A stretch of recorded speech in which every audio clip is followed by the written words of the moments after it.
4 games, 1 story. The message from Scott Coffin during a live stream of the top FNAF theorist regarding the first 4 games in the Freddy's franchise.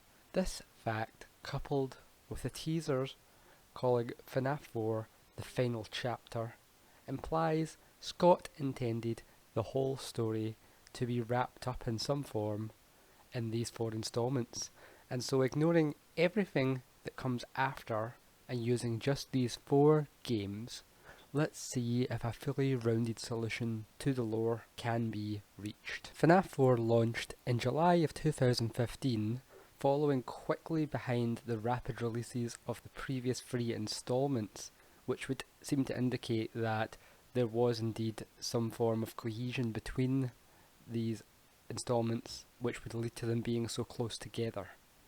In the game, we play as a child based on our height, being attacked by nightmare versions of the animatronics inside a bedroom. However, the main lore reveals are not within the gameplay, but in fact the mini-games. Now, to rip the band-aid right off, I do not believe the Bite of 83 was a thing. It was a fan term, never mentioned in-game. The Bite of 87, however, has been a major lore point from the first game, and at this point has the most evidence going for it existing. Such evidence includes the likes of the teasers for the games, which have the nightmare suits asking, "Was it me?", which fits the idea of it being a reference to the question of who did the bite, which at the time was a very big question within the fandom. The source code seen in these teasers also appears to have many scattered numbers of 8 and 7 within the code, further alluding to 7. Add this to the big reveal of Fredbear, as seen to be named in one of the teasers as well through source code, and the fact that Golden Freddy, who presumably at this point is Fredbear, will jump scare in FNAF 1 if the custom settings are set to 1987, it seems logical to infer that Fredbear, or Golden Freddy, commits the bite of 87 as we see in the game. The only evidence we have that points to the bite of 83, however, seems to be the television Easter egg within the minigames, which is being proposed to be dating the minigame in question to 83. So based on overwhelming evidence, I have to point to the fact that the bite we see in FNAF 4 most likely is the bite of 87, and therefore, as we know that FNAF 2 also takes place in 1987, using all the evidence we have from the first 4 games, it is possible that we can actually align the events of FNAF 2 and the minigames of FNAF 4 to actually coexist within the same time frame. On the day that the bite occurs, there is a birthday party in progress. We learn that in the FNAF 2 week, a birthday party that happens the day after night 6. So, if we take this and go backwards along both weeks, we will find the following. 1 day until the party, or night 6 in FNAF 2. The child is locked in a room with spare parts from the spring suits. The night guard returns to FNAF 2 for some reason that we never learn on night 6. This would seem to imply that perhaps the brother or a parent works at Freddy's, as they have access to the backstage areas. 2 days until the party, or night 5 in FNAF 2. The crying child flees the Freddy's site. There is rumours cited by children outside that the suits come to life at night and they hide your body and never tell anyone. We also see that toys exist in the form of a toy animatronic, and so, based on the name, I'd say the toys came first and the suits were designed based on them, hence why they are called the toy animatronics. This would also explain why Toy Chica can remove her beak. She is modelled after a rebuildable toy similar to how the Mangle toy also appears to be able to be taken apart. The toys themselves are likely a reference to how 80 shows would spawn toy lines such as Transformers, and these shows would normally run for 4 years or 4 seasons, presumably one every year. This would also help to explain the TV show we see for Freddy and Friends, which notes 1983. If this is 1987, then it would imply that the franchise has been going for at least 4 years and is popular enough now that it has a toy franchise in action and is widespread enough. The FNAF site is also noted to have gone into lockdown in FNAF 2 at this point, and no previous employees are allowed inside. The company is currently seeking its original owner as well. 3 days until the party, or night 4 in FNAF 2. The child is left behind in Freddy's. He is implied to have witnessed something terrifying prior to this, and is shown to be afraid of the Fredbear costume. Despite being caught, however, he is not harmed as he shows up in the next night's minigame. We also see a purple man who appears to be a security guard suiting up Spring Bonnie in the back room. This is also notably the day that a guard is confirmed to have been arrested prior due to the FNAF 2 lore. 4 days until the party, or night 3 in FNAF 2. The crying child is at home. Rumours are surrounding the company which are denied, as we see in FNAF 2. The day guard denies anything having occurred and is presumably arrested. 5 days until the party, or night 2 in FNAF 2. The crying child is locked in his room, and presumably this lines up with the same night that the Save Them massacre occurs.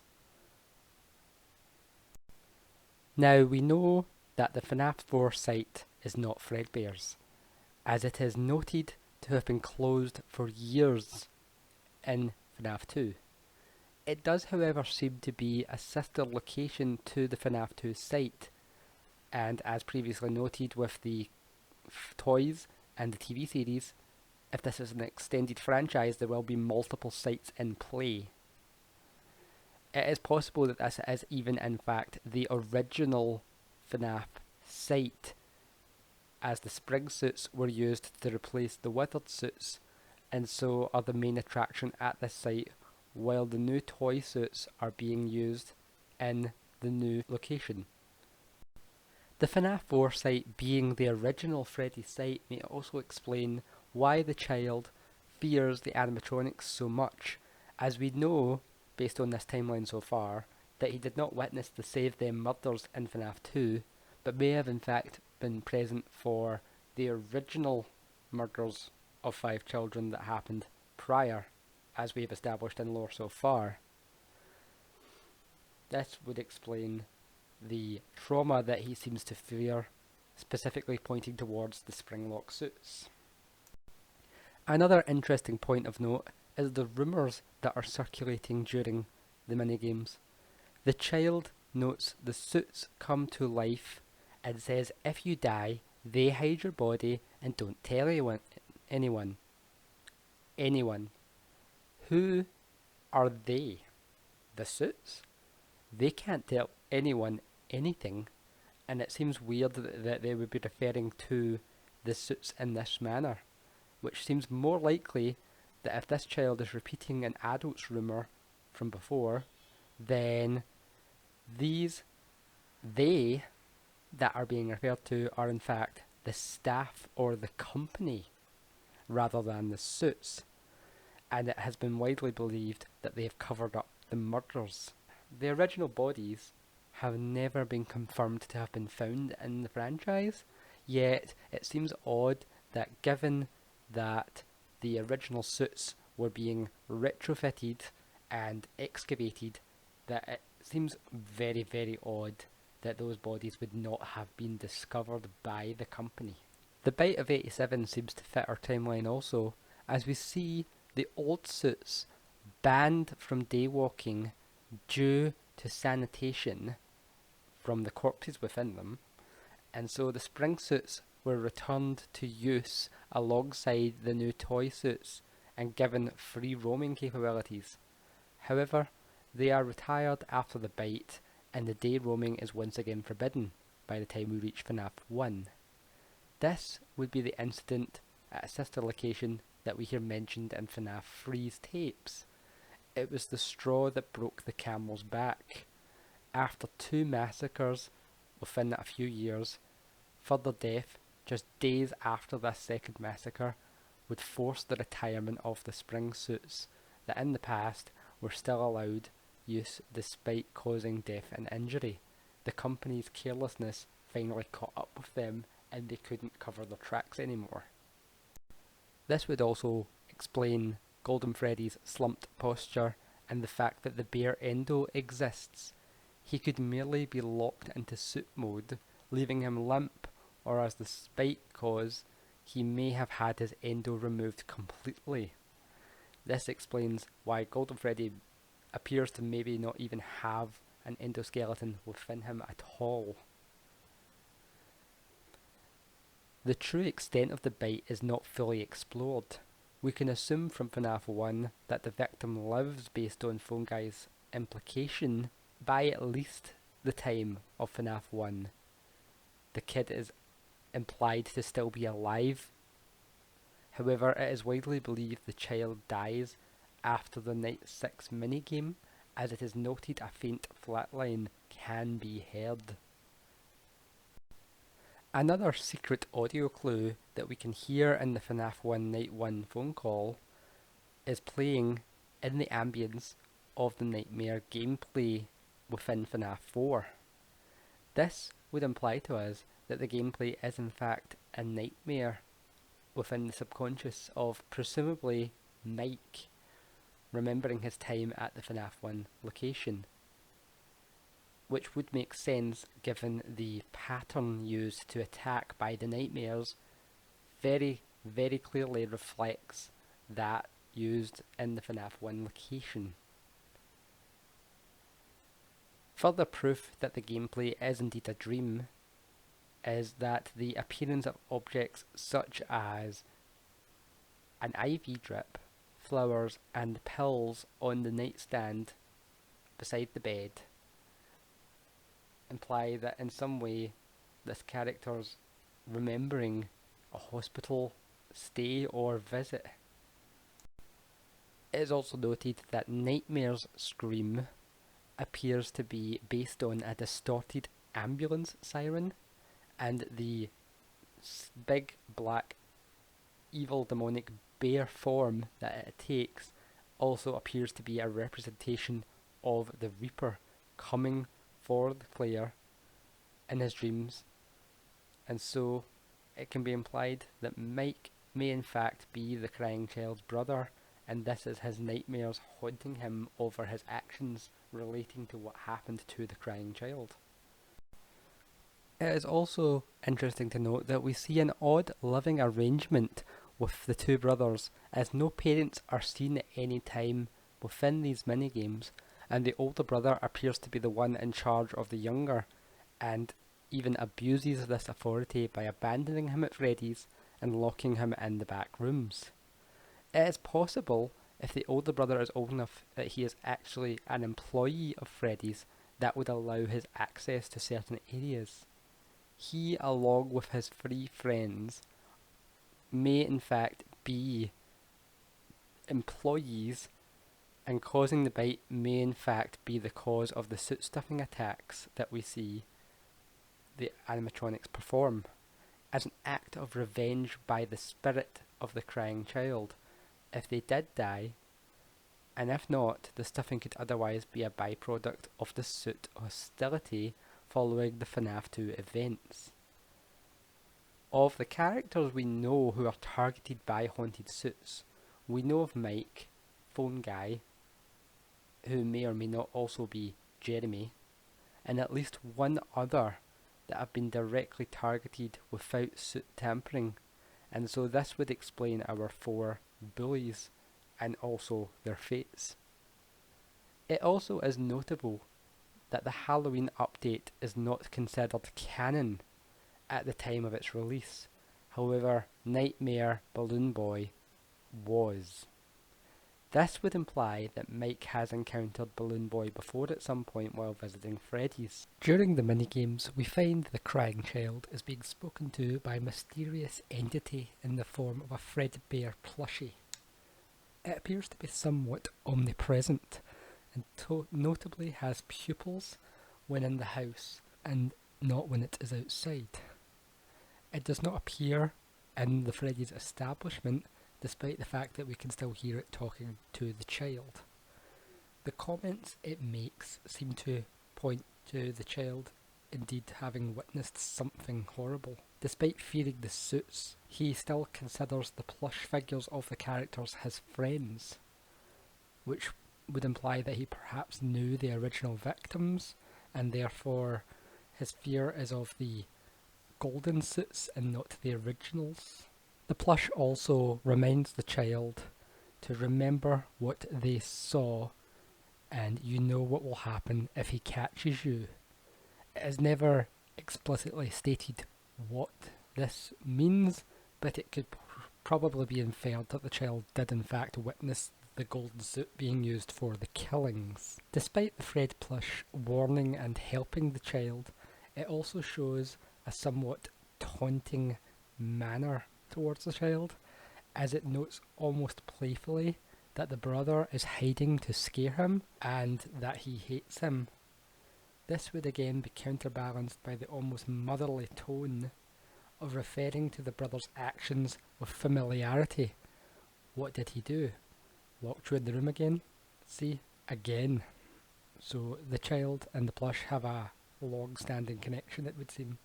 The interaction within the final cutscene would indeed seem to imply some form of negative relationship between the Fred plush and the child. It seems almost sinister when the plush asks, "We are still your friends. Do you still believe that?" This almost seems mocking in a way. This is followed by the "I am still here, I will put you back together" quote. The plush evokes a reference to one of the other plushies in this game, Plushtrap. And in the teaser, which featured Plushtrap for the release of this game, we see that it tells us terrible things come in small packages, which is a play on the old phrase, great things come in small packages. So, if we're to assume that, seeing as Plushtrap was merely a minigame within FNAF 4, we could possibly reference the fact that the quote of terrible things coming in small packages may also apply to the mysterious plush Fredbear. An interesting side note during the minigames is that the text of whoever is speaking is colour-coded for each character. The crying child shows as white, the brother is grey, the Bonnie bully we see is blue, and the Fred plush is in yellow. The text over the infamous box at the end of the game appears to be the colour for the brother that is speaking, and so it is him, or in this case we believe Mike, saying some things are best left forgotten, which would seem to be that this is Mike refusing to face his demons after what happened. So the box logically should contain something related to Mike and the crying child that he wants to forget. So that is the first 4 FNAF games all rounded up, but however, we are notably still left with a list of questions that still need answering. What exactly is the Fred plush? What exactly is the deal with the box? What was the deal with JJ in FNAF 2? What's the deal with the paper plates? What's the deal with the shadow versions of the animatronic characters? And why exactly is Foxy always out of order? So that leads us to the next installment in this series, which surprisingly is not a game but was in fact a novel, The Silver Eyes.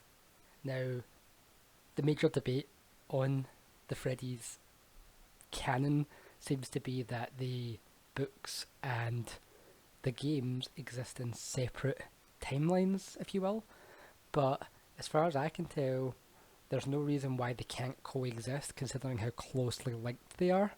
And seeing as this first of the novels was originally marketed as the untold story, then I'm going to play into it as much as I can and see how the books actually fit in as part of the franchise.